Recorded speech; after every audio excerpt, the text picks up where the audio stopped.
Hey, honey bunny, it's Rivka Reyes. This is Ron Wasserman, the nut that wrote Go-Go Power Rangers. It's Boba Fett here. This is Molly Rennick from Living Dead Girl. It's WWE superstar legend Davey Boy Smith's daughter, Georgia Smith. Hello, everyone. This is Christian James, the author of All Hallows Eve in Salem, Once Upon a Christmas Eve in Salem, building our Main Street.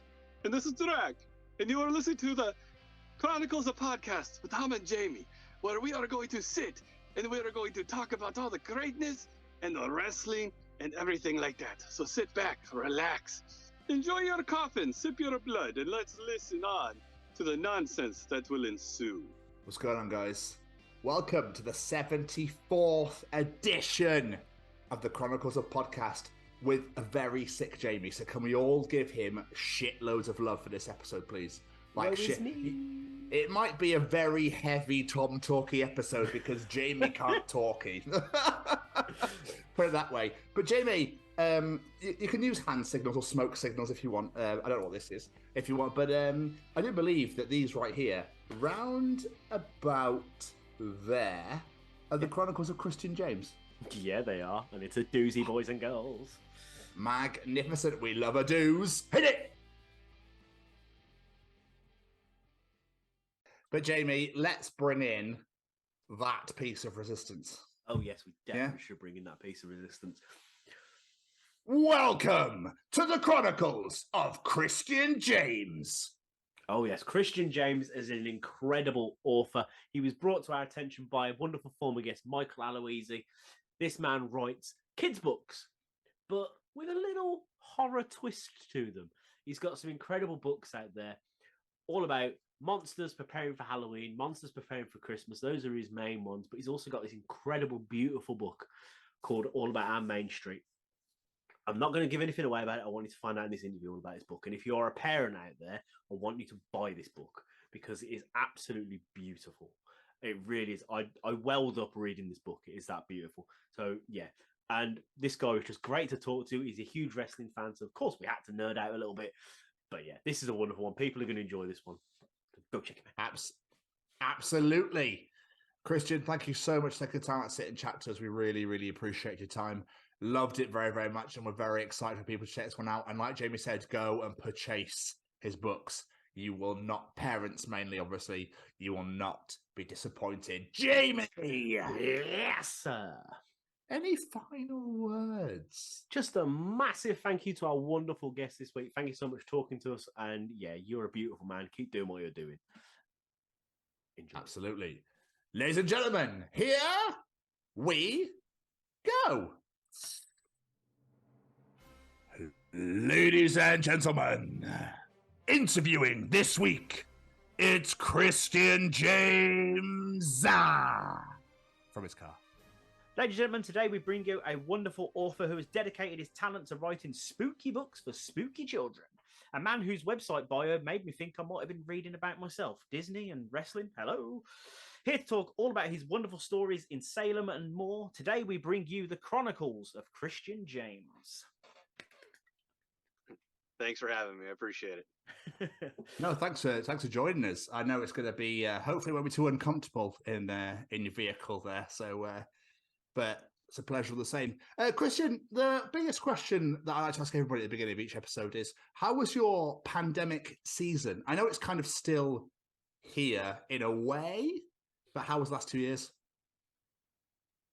So for me, honestly, I worked the entire time. Like I didn't get to remote. I got to drive, and I live in Los Angeles. So I tell people like I don't like to say the pandemic was an amazing thing, but when it came to driving, there was nobody on the road. So instead of an hour drive to work, it was only 30 minutes. And then my normal 90-minute drive to 2-hour drive home because of traffic was 30 minutes because there was nobody on the road.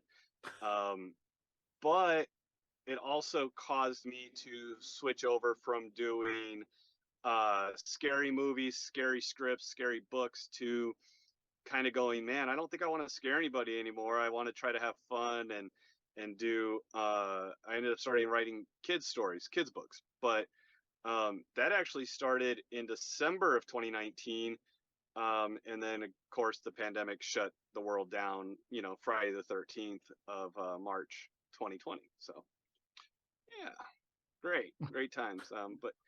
But I was one of those people that, even though the pandemic shut everything down, I was still going places, still going out. As we had discussed beforehand, my other job, I was called up a lot. So I was doing other duties that made it to where I was doing things that I don't wish upon anybody else when it came to dealing with the deceased bodies and that kind of thing at coroner's offices. So Yeah, no one wants to do that. No, not at all. No. not at all. No. Before we get started, though, we did want to put out there a big thank you to a former guest of ours, Michael Aloisi, for putting us in touch with you, because that was really nice of him to do that. But take us back, sir, to the days you were a young boy. What did young Master James want to be when he was growing up? I wanted to be a veterinarian, actually. I've grown up with animals since I was, a baby. And growing up, I grew up in Gilbert, Arizona. And at that time, it was a Mormon town filled with corn and cotton fields. And my parents, my mom, we actually had a goat, chickens, a turkey, 4 cats, a dog, 2 horses. And so I've always been a fan of animals. And actually worked at a vet office when I turned 16. And then realized the moment I saw a 6'6", like, biker dude carrying his German Shepherd in, that, the hip went out and he was going to have to put his dog down. I went, I don't think I can do this. I don't think this is something I can do. Like, I'm too close to animals. Like, I'd be crying with them in the room, And my other thing that I always loved doing was writing. Like, I've been writing since I was in junior high. But again, I was writing horror stuff. Like, the first story I ever wrote for short story in 8th grade was a werewolf story. And my teacher came up to me and goes, the day you get published I'm going to be the first one to buy your book. And I tried to track her down, but for some reason, my junior high doesn't have any record of her. So I'm like, does she not exist? Yeah. A little bit suspicious. Like, I was like, wait a minute. I was like, she went by 2 names. I don't remember her first name, but she got married between 7th and 8th grade, and I put her name out there, and all I got back was, we have no record of that individual. Thank you. And I'm like, wait a minute. I know you have a record of her. You're just being a jerk. And then my senior year in high school, for our creative comp class, our teacher let us write any story we wanted. So of course I wrote a slasher story. And at the very end, teacher goes, okay, I'll let you guys pick one person to read his story, and they picked me. And I'm good at detail. I'm good at visuals. I legitimately had girls covering their faces and like going, oh my God. And my teacher at the end goes, I have one question for you. And I'm like, what? He goes, what's wrong with you?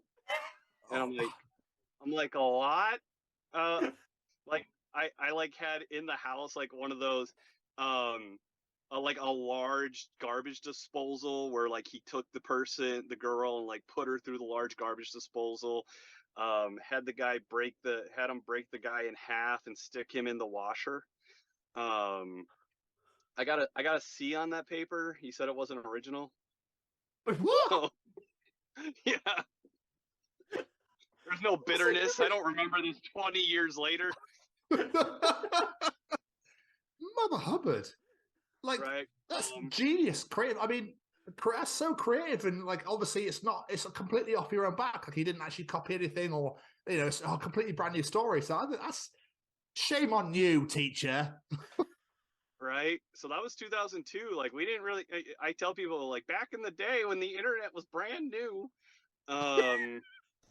like, I wrote that story. I wish I still had it.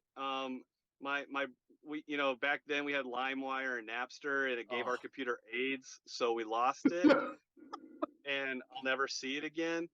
And then in 2012 2009, I moved out to California for my job, and I got into doing movie reviews with a puppet I named called Astley. and they're still on Vimeo. They're still on YouTube, I think. It's called Astley's Craptastically Horrific Movie Reviews. And his name is Astley because he always has a hand up his ass. And then I also created a character that was simultaneous with Astley called Jameson the Gay Shark from Jaws, because if you watch Jaws, he legitimately eats only the guys. He spits out the girls. So I thought that was funny. Like, so I created it's a little shark with, you know, the little trigger and the mouth moves. Yeah. And then what I did is I actually met my buddy John via Twitter. He goes, "Hey, I love these. Would you want help special effects wise?" I'm like, "Yeah, that'd be great." So I actually bought a green suit, and I was working both at the same time. So throwing my voice with the two characters. And then John and I came together and we made a movie called Sledge. It's called, it came out in 2015, direct to DVD, got worldwide distribution on it. I played Adam Lynch and I wrote it. And then I ended up producing documentaries like A Perfect Bid, which is on Netflix. It was on Delta Airlines. And then my life kind of took a break due to personal issues. And now, like I said, in 2019, I kind of came back and I started doing kids books. And then, like you mentioned, Michael, I initially self-published my first book, which was All Hallows Eve in Salem. But my buddy goes, "Hey, reach out to this guy. Like, he's looking for kids horror themed, you know, monster books." And I sent it to Michael, and Michael wrote me back. He goes, "Oh my God, I love this. I want this." And then I signed a 3-book deal with them. So that's where All Hallows Eve, Building Our Main Street, and Once Upon a Christmas Eve in Salem all came from. There's a good roundup for you for the last 20 years. I like it. But where did the idea to write kids' books come from, especially with a background doing not very kid-friendly things? Sure. So I'm a big fan of the Polar Express. So Chris Van Allsburg. I saw he was going to be at the Grove in LA in December. And my girlfriend at the time, now my wife, we went and met him. And when I met him, I didn't know he did Jumanji. I was like, "Oh, that's really cool."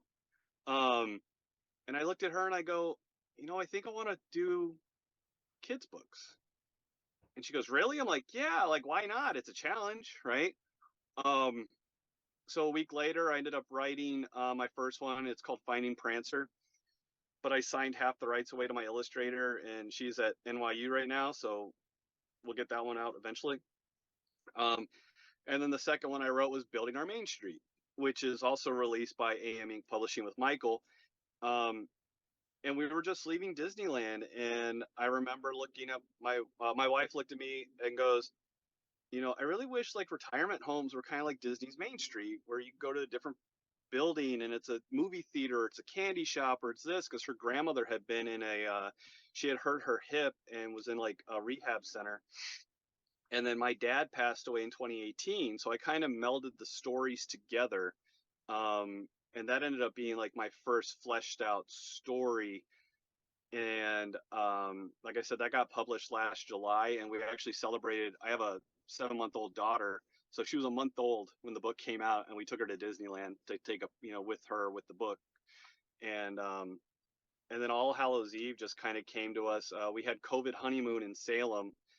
And I was walking down Essex and I was like, "I really want to write a kid's book with monsters about Salem." And she goes, "What's it about?" I'm like, "I don't know." 2 months later, I was like, "I got the idea." And I went to my office, and 20 minutes later, I came out with the story and I said, "I got it. Here it is." Where did that idea come from then? You said you got the idea. Where did you get that idea from?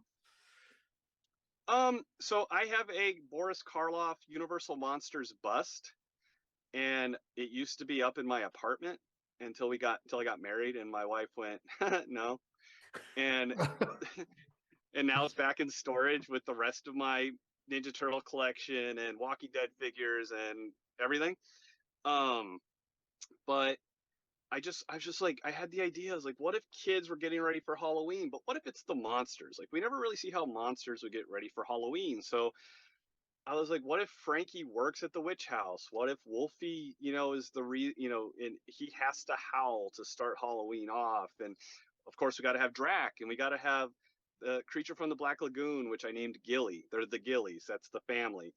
And it just kind of came together. And the real roadblock for me is I can't draw. I have no drawing ability. Like if I draw a stick figure, you're still gonna laugh at me. And so my wife goes, "What about? Have you ever looked at Upwork?" And I went, "I don't even know what that is." I ended up meeting Alyssa. I ended up putting the story online, and she bid and sent me a picture, and the picture's actually in the book. And then same with Building Our Main Street. I did the same thing, and Mattia reached out to me. So that's how I got them made, because I can't draw a lick. Like I have about 45 kids stories I would love to illustrate one day, but I also have a gnarly like horror themed graphic novel I would love to make. I just need to find the right artist to be able to do it. So, go on, Jay. No, go on. Let's say, where did the love of horror come from then originally? Because obviously you said you wrote slashers and all that sort of stuff before you obviously got into kids' books. So where did the initial love of horror come from? So according to my eldest brother, who's 14 years older than me, the moment I got home from the hospital from being born, my mom put me on the couch and there was a horror movie on. Like, yeah, I've been watching them since I was born. The first one I remember was Child's Play when I was like 4 or 5. Like, I still remember the nightmare because I remember watching it and then going to sleep, and my brother and I used to share a bed, and I woke up and I saw good guy dolls all around me, and I punched him because he was a good guy doll. Like, I saw that at 5. I saw Nightmare on Elm Street when I was 6, and then The Fly. When I went to go get my tonsils out when I was like 7, my dad took me to Toys R Us and goes, "You can pick any toy for under $30." And I picked a talking Freddy Krueger doll. And he goes, "How do you even know who he is?" And I'm like, "Mom told me." And then there was a big fight later, and it was probably because of me, but I rebought it when I got home from Iraq, and it's still in the box. And I actually got it signed by Robert Englund at Wes Craven's tribute show at the Egyptian in 2015. So that's one of my prized possessions I have. That's awesome. But I just love the fact you started an argument between your parents by wanting a toy. well, that's the thing, is it wasn't even my dad. Like I always say, like my childhood was kind of ass backwards in the way that, they always say like your dad's supposed to be the one showing you movies you're not supposed to watch because mom will get mad. No, it was reversed. Like my mom and I used to go to Blockbuster all the time when my dad was a fireman and military, so he was gone quite a bit. So if he was out of town, we were at Blockbuster getting the, Return of the Living Dead 3, Bad Moon, like all these, they're great movies to me, but back in the day, they were direct to DVD for the most part, or direct to VHS. But that was my childhood. Like I lived in the video store. Do you reckon that's what made you want to get into the world of making movies? Like you said, you did with your friend, just being so like in that world of watching movies all the time. Yeah, and the fact that like I said, John, I always say everything happens for a reason, good, bad, otherwise. And John reached out to me, and like he got very big into like filming, like video filming. And he lives up in Potsdam, New York, which is 30 minutes from the Canadian border. And him and his family own a lot of land. So I wrote the Sledge script in a day and a half, and I sent it to him, and I go, "Look, I want Adam Lynch to joke. I don't want him to be the quiet slasher. I want him to be kind of silly and goofy." And then when the movie came out, I was at conventions and just talking to people, and they're like, "Do you know who Deadpool is?" And I'm like, "I have no idea who Deadpool is. I've heard of the character. I don't know anything about him." They go, read some of his comics. Like Adam Lynch is like the Deadpool of horror slashers. That's what one fan came up and actually said to me. And I went, okay. I ended up reading Deadpool and I got hooked because I was like, this is amazing. This is hilarious. And then of course Ryan Reynolds came out and plays Deadpool in 1 and 2, and now the third one coming out. But yeah, I just wanted to create something fun and different. Like our budget was $800. Like, we made the blood on my buddy Russ's stove. We didn't have money for for special effects. So every time Adam Lynch goes to like hit somebody with his sledge, it's a cutaway to a cup of blood with chewed up hot dog for brain, right? Like we didn't even have enough Genius. running time. We didn't even have enough running time for the film. So I told John, I'm like, what if we did like an Elvira type thing, but we bring Astley into it? So we brought Astley in to do like the host of the thing, and we even made a fake trailer called Amish Paradise, where we actually filmed real Amish, because I'm like, look, if they ever try to sue us, we just go, look, you're faking. How'd you see this? Oh, that's genius. They should never have seen it, right? So That is genius. yeah, so like that's how we got away with some of the stuff, because we had all this free land, and then we brought in John's friend Rachel to play like the girl watching the crappy movie. We knew Sledge wasn't any masterpiece. Like I have an open mind to horror. Like I looked at it as like, look, this is the first thing we've ever done. We had $800. It's good. It's not great. It's fun and it's funny. Like I tell people, you either really like the movie or you really hate it, and there's no in between. And that's how I would want it. Like I would love for you to either really like it or really not. Like I had a guy write a review that said he wished my mom never had me, and I went, my mom probably wishes that sometimes too. So I get it. Like I tell people, like I kill everybody with kindness. Like I wrote the guy back and I'm like, well, I appreciate your words. Hopefully the next thing I do, you'll enjoy more. He watched it again because he's like, wow, you're actually nice. I thought you were going to be mean to me. I'm like, no, I know that's what you want. He watched it again. He's like, I don't really like it. I'm sorry. I'm like, that's fine. I don't care. He watched it a third time and wrote me back and goes, I actually get it now. I really like it. Do you need help with the sequel? I'm like, no. Like, why would I bring you onto a sequel when you wished my mother aborted me? Why watch it for a third time if you didn't like it? I don't know. I don't know. What?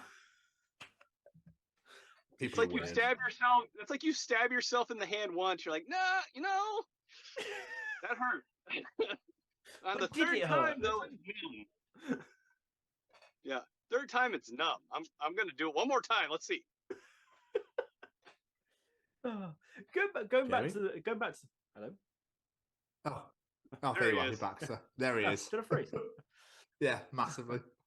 But going back to the monster books that you've made, you've made like your own little universe with these, really, with these characters. Was that the plan from the start, or something that you just went, I enjoy this, I'm going to do another one with these characters? Yeah, honestly, it was just, I did the first one. I was like, you know what, if we did a Christmas one? Like, I'm big on holidays, and I love Christmas. Christmas is besides Halloween, of course, is my favorite holiday. And I had so much fun with that one because, like, I wrote the story, and I was like, okay, this is cool. I really like it. But when we were illustrating it, I messaged Alyssa, and I'm like, I want to add a bunch of Christmas movie Easter eggs. Because my goal is not just to sit there and read this once. I want you to go back and actually be able to, like, look for things. So, like, I don't know if you guys have seen it, but I have in there, because Die Hard is a Christmas movie. I don't care what anybody says. There is an Easter egg to Die Hard. So the ghosts are singing in the book, and they have, like, where they're playing their sheet music. It's on, like, a little tombstone. It has Hans Gruber on it, and it has Alan Rickman's birth year, and then the year he passed away in Die Hard, because that's where he fell from the Nakatomi building. Like, that is, like, to me, the greatest Easter egg I could have thought of, besides my Gilly being dressed as Cousin Eddie from A Christmas Vacation, where he's sitting in front of the house with a moose cup. I literally read that earlier and I did not spot that. How did I not spot that? I love things like that. Fair play. I love things like that. Yeah, so on my Instagram, the World of Christian James page, I put on there all the Easter eggs for families to be able to go through and look and find. Now, I do have a Valentine's Day story where, like, you find out which monsters the witches are dating. And then I have another one that I wrote called Frankie Babysits the Little Monsters, and that's supposed to be like 3 or 4 years later. and you see the babies of those monsters, and Frankie's babysitting them. So it's kind of like a grown up. You get to see who they're with and how their child is. And I've always said I'm Wolfie. So like my child's name is Halorina, and so my daughter's name is Abigail, and she literally is Halorina. Like, she just loves to talk like me. So, but those are down the line. Those will be in the next couple of years, hopefully. I love that you've got books that follow on from each other. Like, I think that's a genius move. But is it right for kids like quite a difficult thing? Not in the sense of writing the stories, but there's a lot of rigmarole involved, isn't there? Is there a lot of what? Sorry. It's a lot of rigmarole involved. So it's like, you can't write about this, you can't write about that, you can't say this, can't. Is there any of that involved? Not really. Like, with building our Main Street, I didn't want anything to be where it would turn people off from it. So in other words, like I'm a Christian. I believe when I pass away, I'm going to heaven. But I don't know what you believe. I don't know if you believe in heaven. I don't know if you believe after you finish your Main Street, you go somewhere else or whatever. So that was the only thing, is once I wrote it, I went back and deleted certain things because I wanted it to be inclusive. Yeah. And again, not PC inclusive, just I want everybody to be able to sit here, read the book, because the ultimate goal for like Main Street, like I have a sequel coming out. It's already done. It's already illustrated. It's called Building Our Rainbow Bridge. And it's for those people that lost their fur children, or even if it's a snake, it's a cat, it's a tarantula, whatever your pet of choice is, I want people to be able to sit down with their kid and go, you'll see them again. And here's where they went. And, it's about their favorite places and memories. And like, I have an entire, like you were talking about continuation. I have other stories called like Building Our Togetherness, Building Our Forgiving Tree, like all these stories, because I want it to be a way for parents to be able to sit and talk to their kids about their emotions and what they're feeling and what they're thinking. Because I'm going to be honest, my dad sucked at talking about emotion. My dad sucked talking about feelings. He's like, hey, suck it up, get over it. No, I want people to be able to talk about these things. Because I remember what it was like being a teenager. Like, my dad legitimately took my cable box because he thought me watching the WWF was making me an asshole, like, and getting angry with him. And I'm like, no, I'm 13. Like, everything you say upsets me, and I don't know why. I can't control it. It's not because Stone Cold's flipping everyone off. It's because you're telling me to take out the trash, and it upsets me, and I don't know why. Do you know what? When I read Building Our Main Street, like, it absolutely ruined me. But it got me thinking. Ruined me as in, like, it really hit me hard. I was like, wow, this is incredible, because I don't think that these sort of books actually exist anywhere apart from yourself. I've never seen them ever. Quite a genius move, actually, because I think it's incredible. It's great that to get parents talking with their kids, that sort of thing, because like you said, like back when we were younger, it never really happened. Like you say, your dad's just like, oh, it'd be fine, don't worry about, like, don't worry, just get over it, move on, let's go, come on, crack on. But I just felt like it was a very personal story, and I just absolutely loved it. It really hit me in the feels, as it were. No, I appreciate it. Thank you. Like, that was the one thing too, right? So when my grandfather died, so this was technically my step grandfather, but I never knew my dad's dad. He passed before I was born. This individual's name was Grandpa Taylor, and he passed away. And I looked at my dad. I'm like, tell me about him. And he goes, just know he loved you. And I'm like, that's not what I want. I want to know him. So the Main Street book actually was because of my nephews. Like, when my dad passed away, it was very unexpected. And my nephew was like, when I saw him, he goes, yeah, my dad called me, and he was 9. He's like, I just hope he's not, I was like, I hope he's not dead. I hope he's not dead. I'm like, you don't understand what that means. But I was like, I want to be able to sit and be able to talk to you about your grandpa so you know who he is. But then I was like, I also want you to be able to sit with your dad, and for your dad to be able to tell him stories about himself so you get to know your dad better. And then hopefully you can tell your dad right now at this age what's on your Main Street right now. Because when I was 6, it was Ninja Turtles, it was pizza, it was the Chicago Bulls. Fast forward 10 years, it was completely different. But that's why there's 2 blank pages at the end of the hardcover book, and paperback, because I want people to be able to sit down with their kid and put their age and say, okay, what's on your main street today? And then in 3 years, 5 years, 8 years, go back, kind of like when you're measuring your kid's height on a wall. Go, okay, what is it now? What has changed? Because I guarantee you, when that kid goes into his 20s, he's going to revert back to loving things that he or she loved when they're 5 or 6, because they're not going to care what anybody thinks anymore. Because that's our biggest thing. Like, I love the Power Rangers, but if I was 15 or 16 and you asked me about the Power Rangers, I don't watch that. Even though at 17 I was wearing a Power Ranger shirt, I got it Hot Topic, the brand new store at the mall. Just to reiterate on what Tom said, this book is beautiful. I had tears in my eyes when I was reading it earlier. I've got kids, and it was just, it broke me, like Tom said. But I'm not a religious man, but you are doing the Lord's work with this sort of book, because in a personal way, with my daughter, when my wife's grandmother passed away, we couldn't think of a way to really explain it in a way that she'd understand, which is sort of like, she's not here anymore, But the book, when I read it, I was like, if only I had this sort of thing then. It's such a beautiful way to make them understand.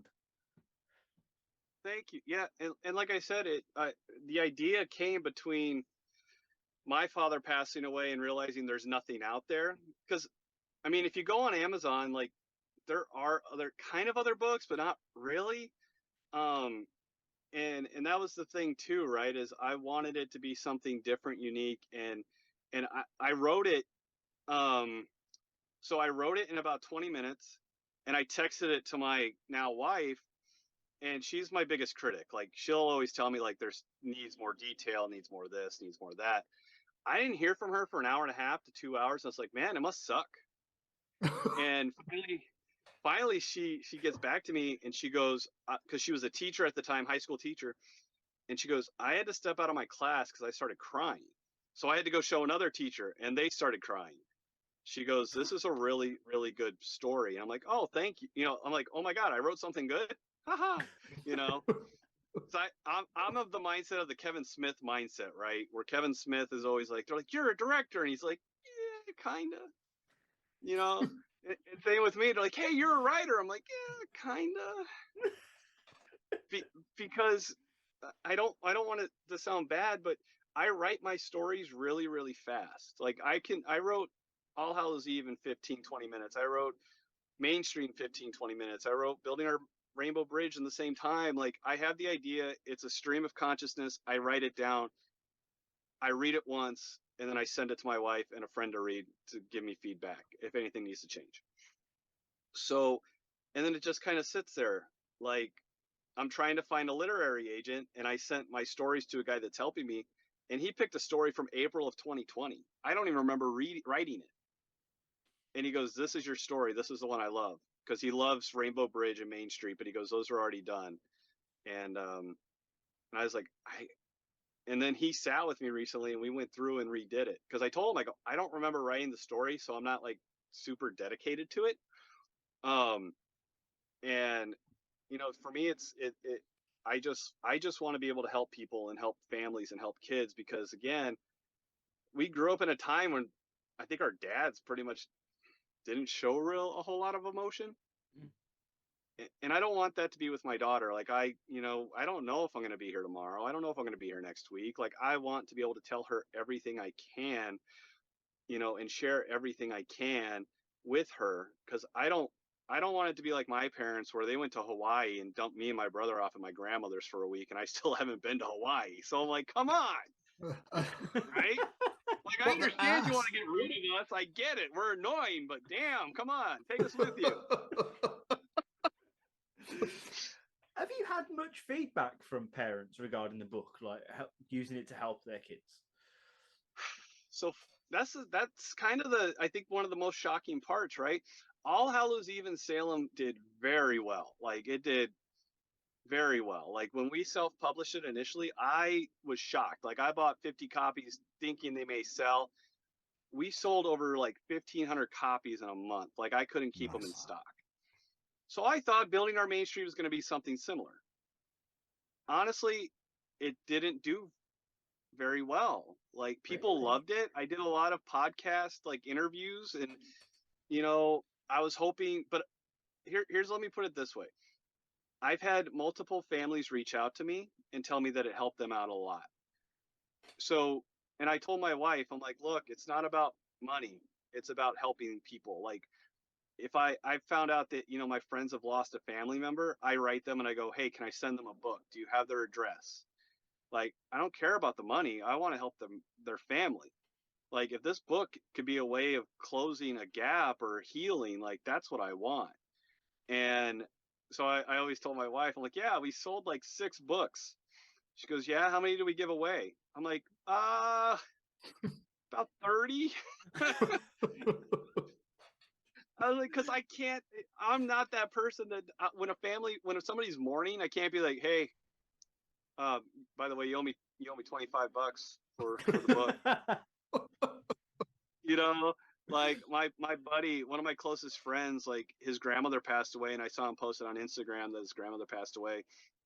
And I instantly got a book, signed it to him and his family, mailed it. He didn't know it was coming. He got it in the mail, and he called me crying because he's just like, I needed this.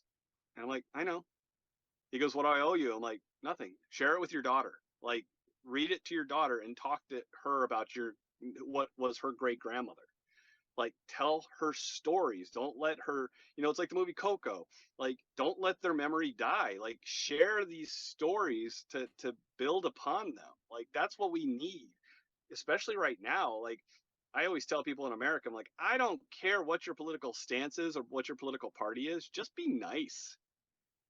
Like, that's what we need. We need togetherness. We need happiness. We need people to be happy. Like, stop worrying about what the person on the left says or what the person on the right says. Like, look at your neighbor. Like, that's what matters, not what the media wants you to believe. Oh, absolutely. I couldn't agree more with that one. But unless they're a Patriots fan, Christian, then I'm probably not going to get on with them. I'm an Arizona Cardinals fan, and we've never won a Super Bowl, so I don't say much. No, that's fair. That's fair. I'm a massive Steelers fan just because of Kurt Angle. Kurt Angle was my hero growing up. So I associated, because he's from Pittsburgh. So I was like, well, I want to be a Steelers fan then because he's a legend. So I'll just support the Steelers. And then I luckily got to meet him in 2015. So I wore a Ben jersey and he was like, I would just chat for it. It was awesome. Anyway, that's a whole other story. So I actually have quite a soft spot for the Cardinals. And but what threw me was you're a massive Cards fan, being from Arizona. So why do you support the Cubs? So I'm originally from Chicago.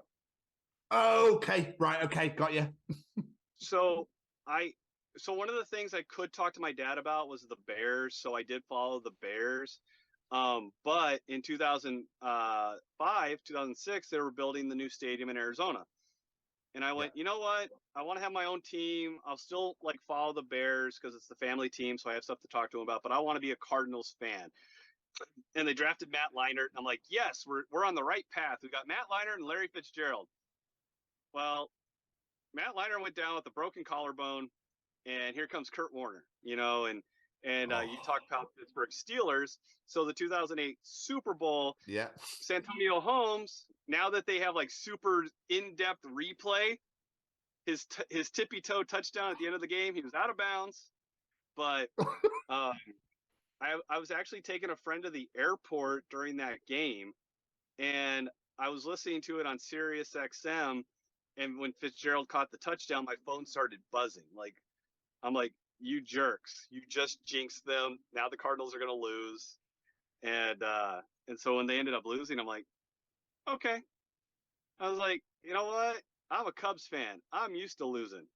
So when the Cubs won the World Series in 2016, I tell people Game 7 was the best game of my life.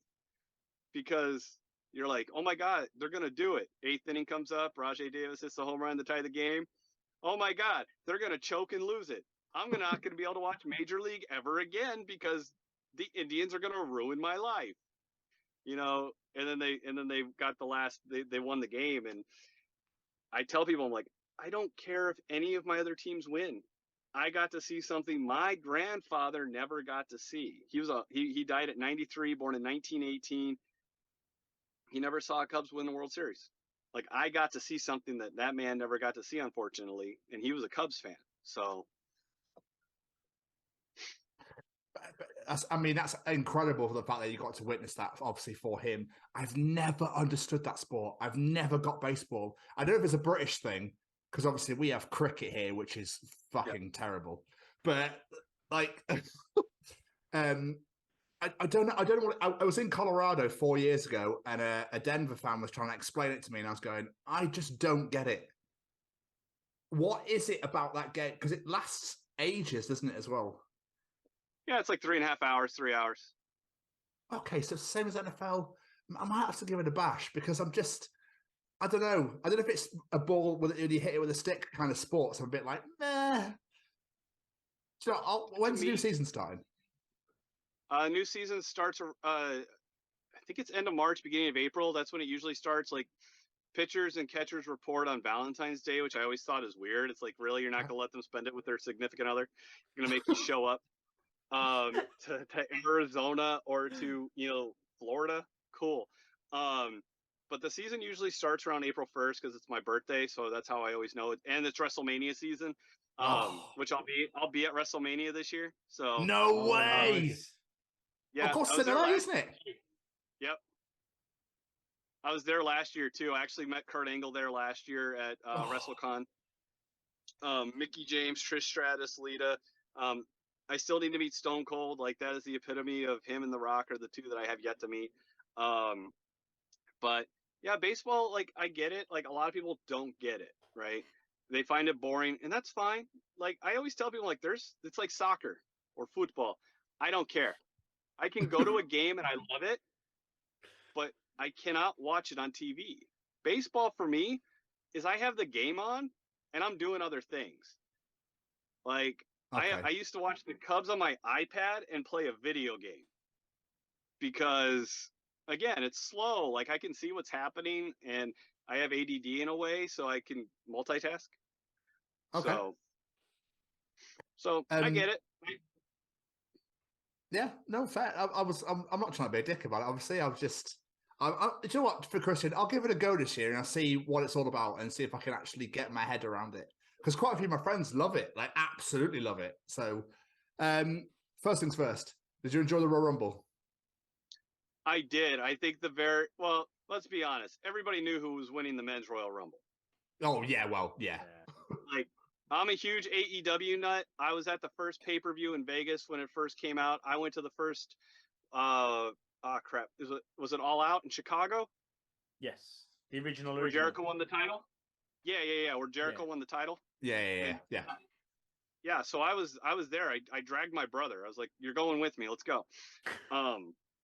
Like, I was just at AEW a couple weeks ago, and then my wife was 9 months pregnant last June when we went to the one here, and I caught COVID there. That was great. Yeah, we caught it. I legitimately caught it 11 days before my daughter was born. Yeah, and that was great.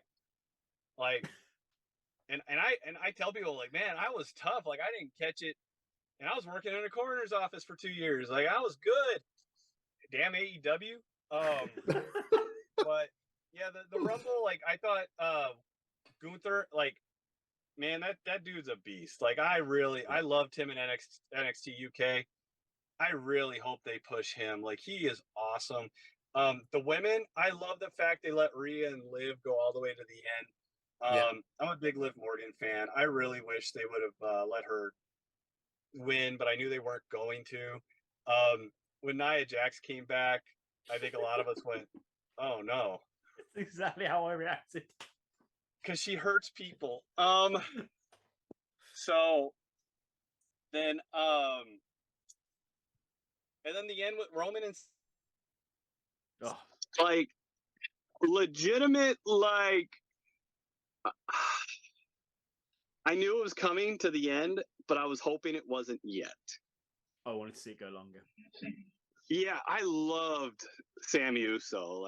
But I love Kevin Owens. I've been a huge Kevin Owens fan since he was Kevin Steen and like all that. But then Jay's reaction, like the fact that he looked hurt, like so upset and hurt. I'm like, man, I really hope they're going back to when Jay was fighting Roman during the pandemic era, because those were amazing matches that nobody seems to remember. Main event Jey Uso, Like- they've got to bring it back. Yeah, absolutely. Like, so I'm excited to see where they go. Like, I'm excited for Monday Night Raw. I'm not gonna lie. I'm happy Vince left and Triple H took over because I got so tired. Oh my God. You turned LA Knight into Max Dupree, Karrion Kross in a gladiator outfit. Like, what? Yeah. He doesn't know what he's doing, does he, anymore? Bless him. Just no. Bye-bye. Much better now. Much better now. It is, and I love Vince McMahon. Like, he's the architect of my childhood in a very big way. But oh God, like, when Karrion like popped up on Monday Night Raw first time, I was like, oh my God. I told my wife, because I was big in NXT, I'm like, just wait, like Scarlett's gonna come out and do this, and Karrion's awesome, and he came out wearing that, no Scarlett. I'm like, wait, oh my God, they're gonna kill him. It was like the Simpsons meme. Stop it, you're killing him. He's already dead. It's Ralph going, I'm in danger. Like, yeah, like I met Karrion and Scarlett at WrestleCon last year, and I didn't even know what to say to him. I'm just like, bro, sorry. Like, I don't even know what to say to you. Like, I'm such a big fan, but oh, what happened? Yeah, I'd love to know what made him think that's a good idea. We'll do that.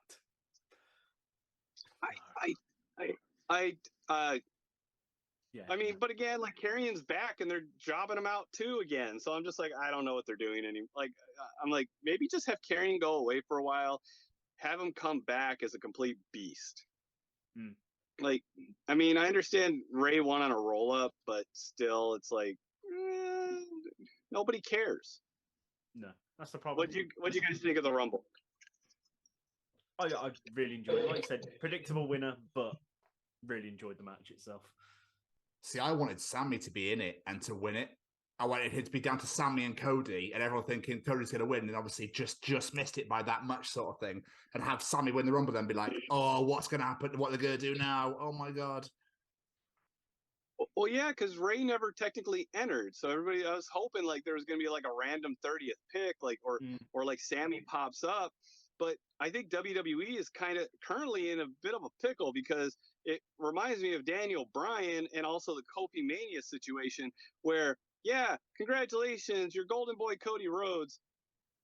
Like, I'm sorry, I love Cody, but I got so tired of him in AEW. Like, every damn toy figure series came out, and there's a Cody, there's a Cody, there's a Cody. Cody's has his own TV show now. Like, I officially don't care about you anymore. Like, and I'm sorry to say that. So when he came back at Mania, I was there. I didn't care. I was like, oh, Seth beats him. And then he had his match with his torn pec. That one I was behind him. It's like, you know what, dude? That's awesome. I'm proud. That's crazy. Yeah, like, that is crazy you're doing that. But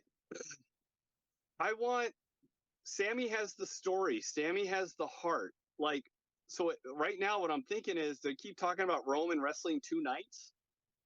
Maybe have him wrestle Saturday and Sunday, one against Cody, once against Sammy. That's what I'm hoping they do. That's what I'm hoping they do. But then do you keep one of the titles on Roman? Do you have Cody lose? Or do you have Sammy lose? Or do you have him lose both? Yeah. They've made themselves a problem now. Yeah, and I'm going to be there going, oh my God. Like, I'm either going to erupt or go, oh my, because I was at WrestleMania 33 with Taker and Roman in Florida. Oh, and And when Roman beat Taker, I went, really? That's what we all said.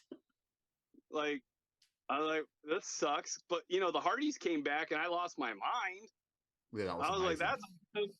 But then Cena proposed to Nikki, and I'm sitting here going, oh my god, I don't care. It's not gonna last. It didn't. I didn't go to the bathroom for 8 hours, and I was like, "This is my opportunity." But so many other people were doing that too. I knew it wasn't going to work. Sorry, Nikki. I hope your 4-part special goes well. Oh, I suppose we should actually carry on talking about your books, really. That's what we're here to talk about. Just think, I could talk wrestling all day. Like, I love it. So that's a problem. So could we. But yeah. with your characters, especially the Salem characters, Sure. would you like to do more with those characters, like off the page? Because I think they'd be great as like a cartoon animated series, something like that. Is that something you've ever thought about? Yeah. So, so my wife's an assistant principal, and at her school, I reached out to them because I actually wrote a script for All Hallows Eve in Salem. So the story goes, you know, it would be like a Charlie Brown, Great Pumpkin Charlie Brown type thing, where it'd be like a 22-minute cartoon, but you get more in depth with the characters and the story. You know, I end up bringing in the town's kids a little bit more, where their goal is to get 3 pillowcases full of candy. And they're going around to all the houses, and you see the monsters as they're doing their thing, and the monsters going trick-or-treating with their little ones and that kind of thing. And then, you know, the feel-good moment that's different from this compared to the other is, you know, at the very end, all the leftover candy Frankie takes to the children's hospital that weren't able to go trick-or-treating. And at the end, you know, the kids look at their 3 large pillowcases because they did reach their goal, and they end up donating it to the kids because they're like, we're not going to eat all this. And, you know, I'm hoping, because my goal again is to help people. So I asked my wife if she could reach out to her school's art teacher, because they're doing animation, and asking if they'd want to help, like either do like a sizzle reel or try to actually create it, because I'd love to get them IMDb credit, maybe help push them into that career once they graduate high school. But I do have that. The other thing that I'm looking to do is, you know, I told you guys about the puppets that I started with. My goal is actually to get puppets made of Frankie and Drac to start, and then doing a kids TV show with the puppets where I have a green screen behind me, and it's like a weekly 5-minute thing on YouTube where it's just fun, it's learning, it's, you know, different stuff like that. Because again, it's something I enjoy. I love these characters. Like, I don't know if you guys saw on my website, last March, I created what I call the spooky version of Elf on a Shelf. It's called Drac's Tomb in a Room. And Drac comes in a coffin, a 13-inch coffin, magnetic enclosure, and Drac is actually bendy. He has wire inside of him, and he can hang upside down and hold 5 pounds. So the ultimate goal was for people to be able to have fun with him all October long, and the kids actually get to play with him, because Elf on a Shelf, if you touch the elf, he loses his power and can't go tattle on you to Santa Claus. So I was like, well, what if Drac, like, what if it's the kids are supposed to incorporate him and have fun with him, and it's their job to put him back in his coffin at the end of each night, you know, in the morning, because the sun is just dreadful for him. But he did very well. Like, we did an initial run of 1,000, and in a few months we sold half of them. And a lot of them went to stores. Like, I had somebody reach out to me about wholesale, and we started doing wholesale. So now they're in Las Vegas, they're in Salem, they're in Texas, they're in Arizona, they're here in California, they're in New Orleans. And again, I tell people, I'm like, my goal is to just hopefully let kids have fun. I created a Frankie, I created a Gilly, I'm having a Meredith, the Purple Witch, made right now. And it's one of those, if people want them, I will gladly produce them, because I don't believe in ripping people off. Like, I don't, you know, that's why like we make minimal profit off of a lot of the stuff that we sell, including my books. That's why they're free shipping and stuff like that. And because I just want people to be able to have these and to share them and let their kids enjoy them. So yeah, like my goal I would love to do a TV show. I would love to be able to build these characters out, have more fun with them, let them be more fleshed out on a TV show. The one stories that I wrote during COVID was called The Crazy Misadventure and True Life Stories of Ella, where this girl tells these outlandish stories. Because I've gone to a couple schools reading my book, and this one kid, he actually kind of inspired it, because he goes, my mom was bit by a zombie last night and she died, but she woke up today and she's fine. Like, what? Like, how do I reply to this? He goes, yeah, she fell out of a helicopter and she landed on a car and she walked away. And I'm like, are you watching She-Hulk? With the character that kills himself? Like, I'm trying to like process like what he's saying. But with this story, Ella, she tells these outlandish stories, but at the end of each story, you're like, wait, there's always a hint that maybe she wasn't lying. Like, she gets swept away at the ocean and comes aboard a pirate ship. And so, like, it's one of those type things. And when she leaves the pirate ship, she ends up, producing his hat, Adam Lynch's pirate hat. And people are like, wait, that's real? Is it fake? Did she already have it? But then at the end of the series, the very end, like I wrote 22 stories. So like I was thinking 22 episodes, right? So the very last episode it's her birthday party, and all the monsters are showing up. All the people from her stories are showing up to celebrate her birthday with her, and her parents are like, wait a minute, this was all true? That's like all these tales, all these stories, like that would be the story, the show I would absolutely love to make, because I love being able to just create nonsense. That's what I call it. Like, it's just nonsense to me, because it's our imagination of like when we were kids and like wanting to jump off the top rope and like, elbow drop. Like, I legitimately have an episode where she gets whisked away to this fairy land and she has to wrestle for the fairy championship. Because again, I'm like, man, I would have given anything in the day to like get pulled into the ring and like go one-on-one with Stone Cold, I love it so much. You've got all these amazing ideas. Would you like to do this for a full-time living, or are you happy doing it as like I don't want to say a hobby, because obviously take it serious, but aside from your day-to-day job as well? Oh no, I've told my wife the moment I can retire and do things that I want to do, I'm done. Like, because this isn't like talking to you guys, right? This isn't work to me. This is fun. Like, I love being able to talk and have fun and do stuff. Like, don't get me wrong, my job is great, but I sit at a desk for 8 hours doing things to help other people. Like, I do cybersecurity. That's my job. That's great. It's wonderful. If I can sit and write stories and create dolls or TV shows or series or movies or anything like that, that's the dream, because my philosophy is friends helping friends. So it wouldn't just be me. Like, I would bring my friends in to help. I would try to get their projects going too. And I think that's one of the hardest parts about this entire business, coming from movies and things, is I had a lot of friends that when I made Sledge, like, because of Astley, like I had a lot of friends in the business, but then when I made Sledge, they all vanished, because a lot of people don't want to help other people. They want the limelight for themselves. And if you take it, and if you start doing your own thing, they're afraid you're going to take from them. And I'm like, no, that's not how we should look at things. We should look at it as, your friend's doing something, now you can help him, and then he can help you, and bring other people in and help each other out. And that's been my mentality ever since I came back into creating and doing stuff, is I don't want to be that person that like, steps on people's backs to get where they want to go. Like, I want to take people with me. I want to help people build their dreams and their passions too. And, you know, I'm not going to say that I'm going to become my goal is to become a New York Times bestselling author. That is my goal.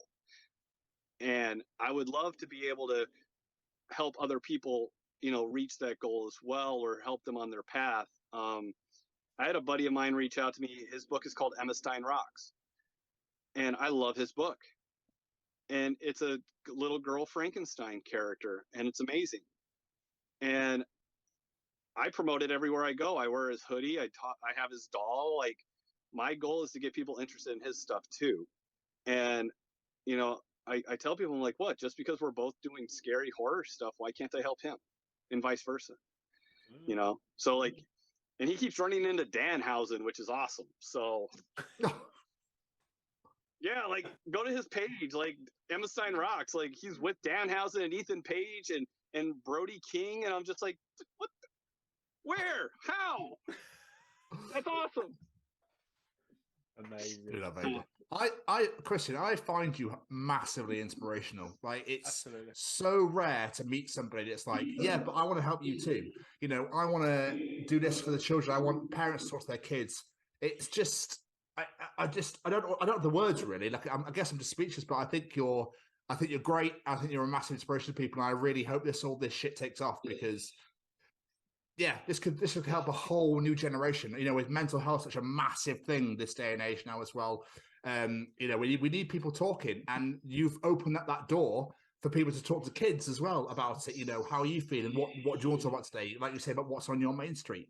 So I salute you, sir. Absolutely incredible. And I appreciate that. Like, I have no issue telling people, like, I grew up, you know, in a broken home. I grew up with, you know, a workaholic father and a mother who was an alcoholic and pill popper. And I have PTSD from the missions I've been on and the things I've seen and the experiences I've had. And I tell people, like, you know, I did a bunch of interviews and they're like, you know, how's your PTSD affected you since you got home? And I said, actually, it kind of pushed me to start writing, because that's where I really started writing, was when I got home. And then just kind of shifting it to wanting to help people. Like, I always tell people, like, don't be ashamed of your past or your flaws or things you've messed up on. Like, help people not to make the same mistakes you did. Like, that's the biggest thing. Like, we've all made mistakes. We've all done stupid things. Like, come on.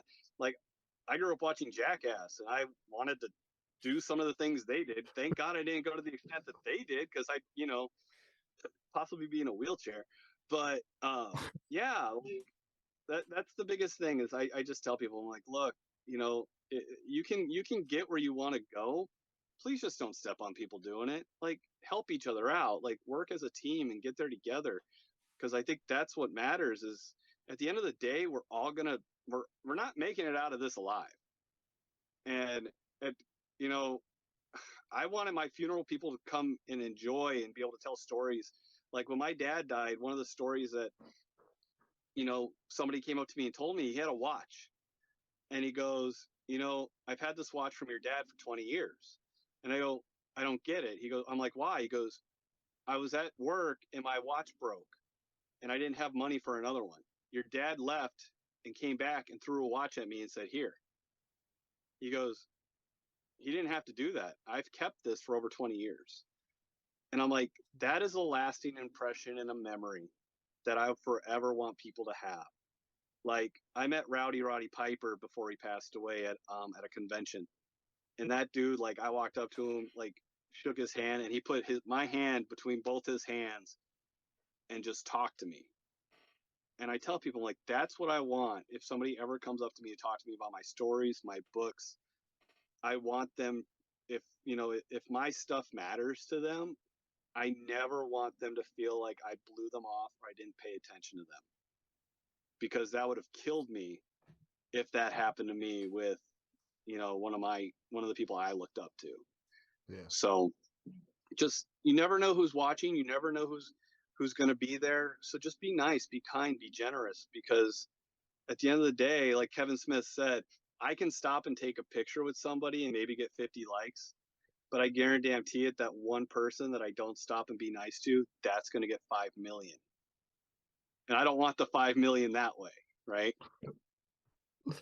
No, absolutely. And I mean, I know we're on completely separate consonants and country and stuff, but I just want us to say thank you so much for your service and to your dad as well. Absolutely incredible. I'm so sorry for your loss.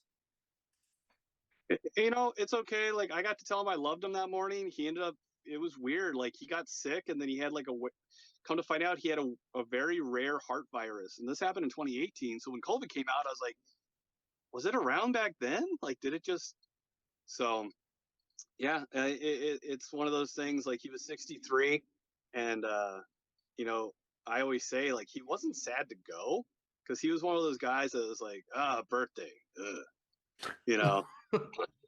He's like, I was like, happy birthday, Dad. He goes, another year, great.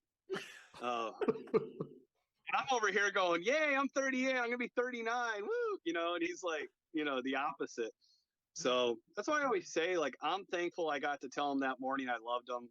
And then, you know, I unfortunately found him that he had passed away a day and a half later. That's why I always say, like, you know, tell your family, tell your friends you love them, because you really never know, like, what might happen. You know, people unfortunately pass away constantly, and unfortunately I saw that a lot at the coroner's office, just car accidents and mishaps and you know, just bad stuff. So please just remember that. Love it. Like Tom said, I find you so inspirational, the things you said, and all of it is 110% true. I mean, like, anyone listening to this, I can't encourage you enough to check out this man's books. Like, where else will you find Frankenstein ironing his trousers? Like, it's amazing. But before we get out of here, though, Mr. Stevens, do you have any more questions for our wonderful guest? Yeah, I mean, when you first started writing and you're doing your slashers and your horror movies and then obviously making Sledge and stuff, did you ever think that this is where you would be today, writing children's stories?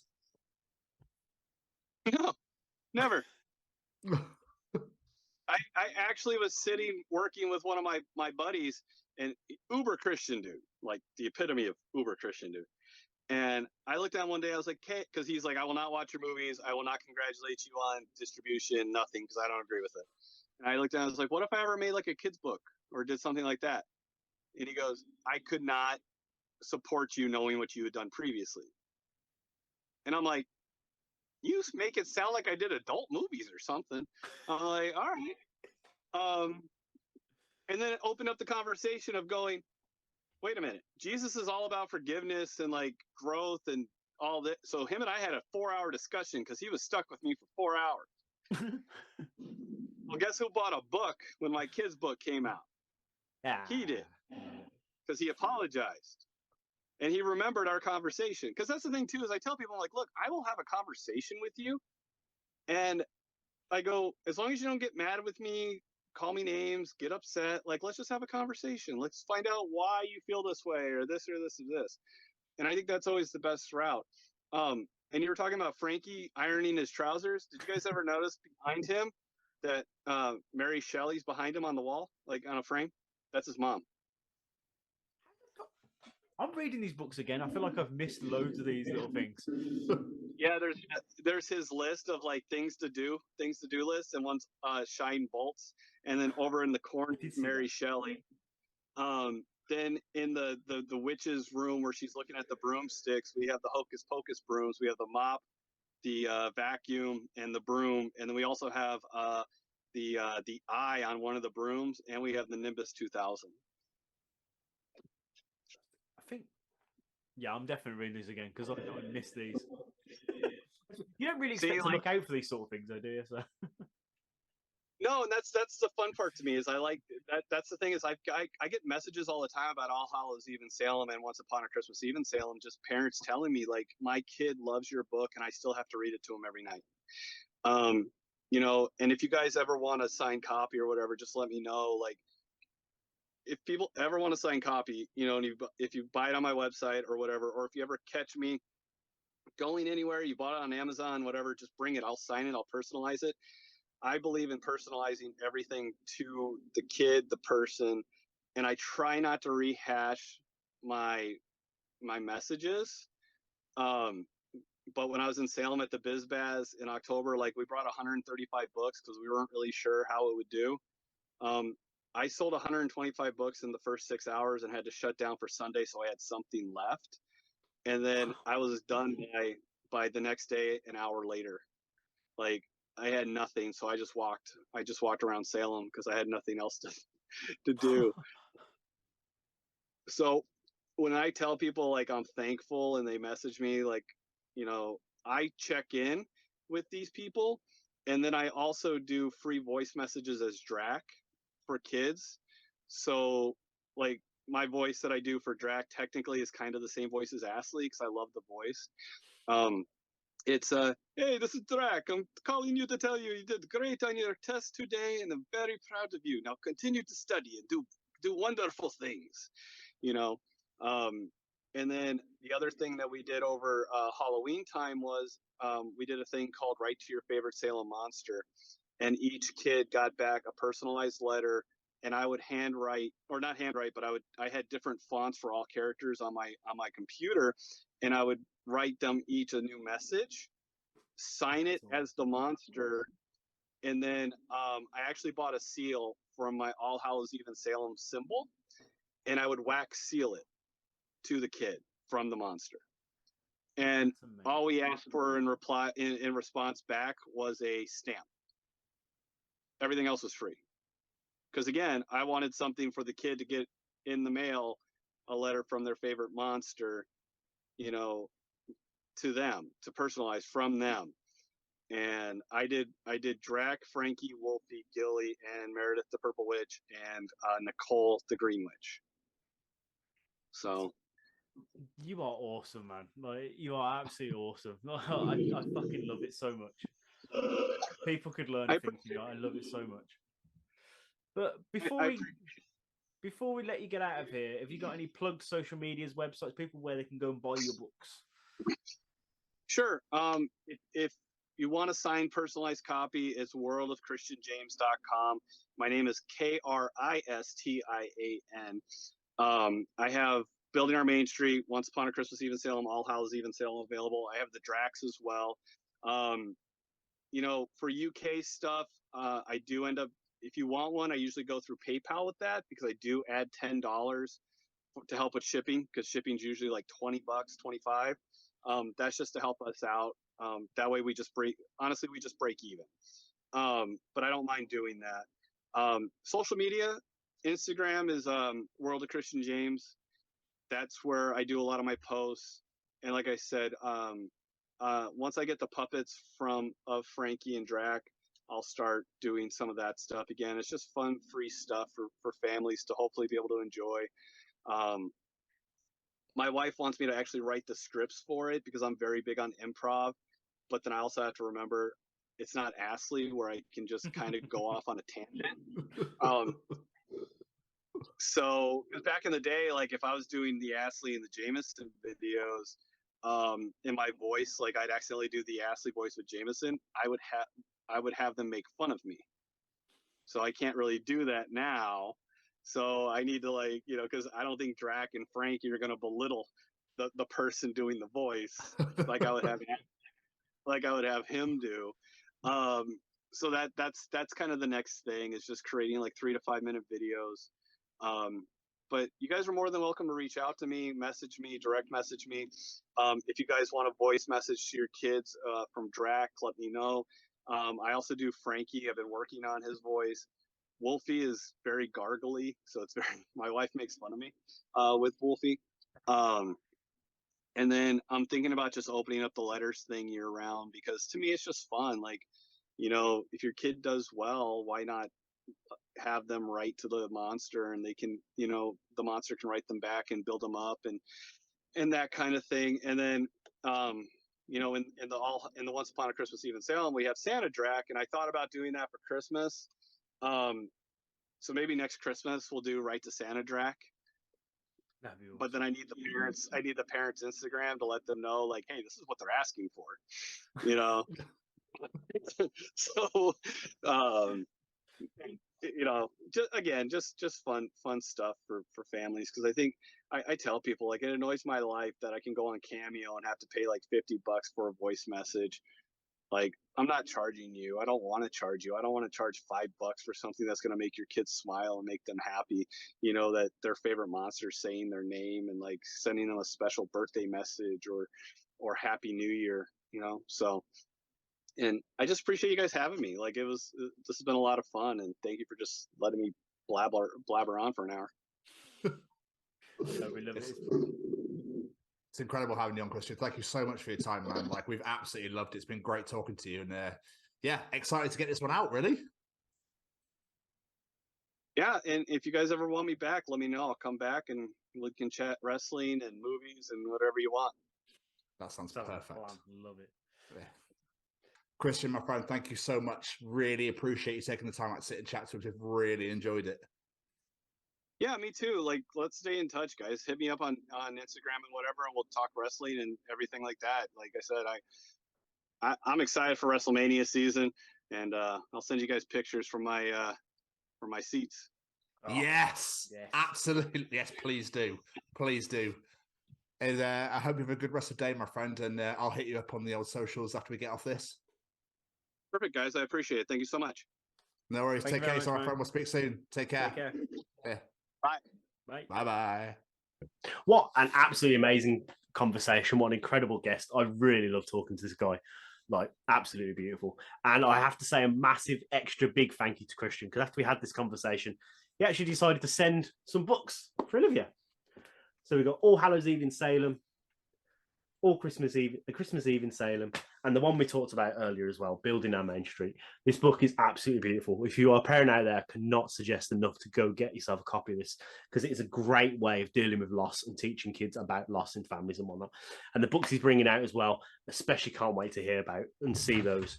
And of course, as he mentioned in the interview, 2 in a room. It's Drac. It's awesome. That is cool. That is really cool. It's wicked. But no, Fair play. massive thank you to Christian for sending those. Olivia absolutely loves them. So that's amazing. Was she over the moon, was she? Oh, yeah, she absolutely loved them, especially Drac. Excellent. Christian, you are a legend. You are an absolute hero. We appreciate you so much. So thank you for coming on our show, taking the time out to sit and chat to us, even though you were in your car for a very long time. But hopefully, yeah, fair play to you indeed, my friend.